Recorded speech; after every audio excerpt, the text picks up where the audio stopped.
สวัสดีค่ะ วันนี้ทำไข่เจียวอีกแล้วนะคะ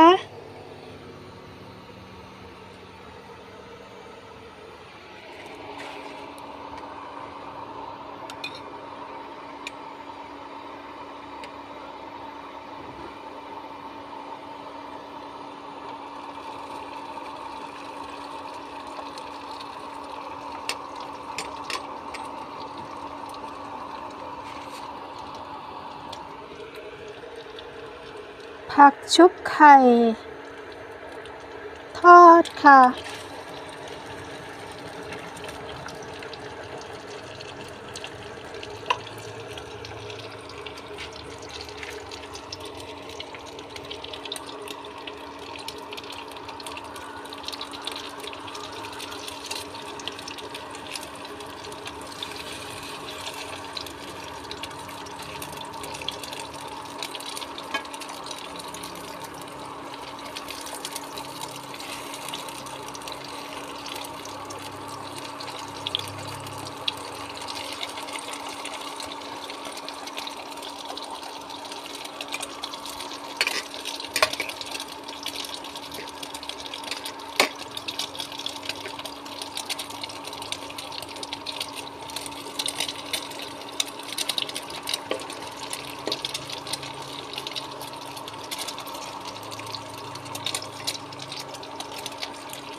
วันนี้ตั้งใจที่จะทำให้มีน้ำมันไม่เยอะค่ะ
ใช้ไฟประมาณนี้นะคะ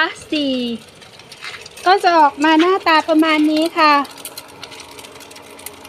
หน้าตาแบบนี้เลยอันนี้น้ำมันคือใกล้จะหมดแล้ว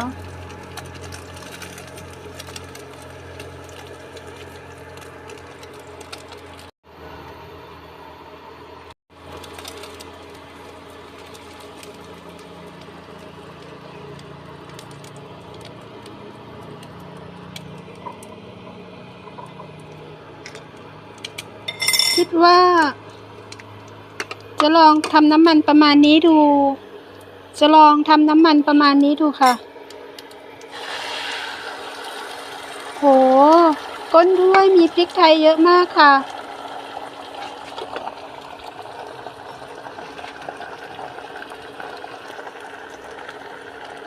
กำลังคิดว่าสาเหตุที่หูอื้อเกิดจากหอมที่ใส่ค่ะมันมีราหรือเปล่ากำลังคิดว่าหอมมันมีราหรือเปล่าแต่ว่าก็ล้างออกดีแล้วค่ะ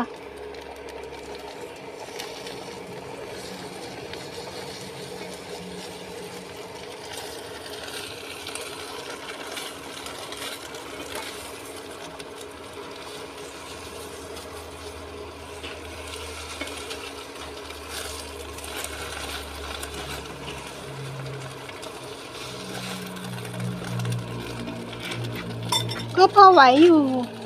น้ำมันนิดหน่อย น้ำมันนิดหน่อยก็พอสุกให้อยู่ค่ะ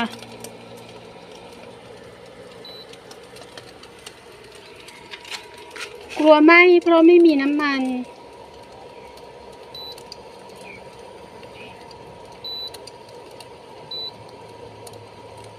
ได้แค่เลข 1 แล้วก็ปิดเลย ยังเปิดไม่ค่อยเป็นปิดไม่ค่อยเป็นค่ะ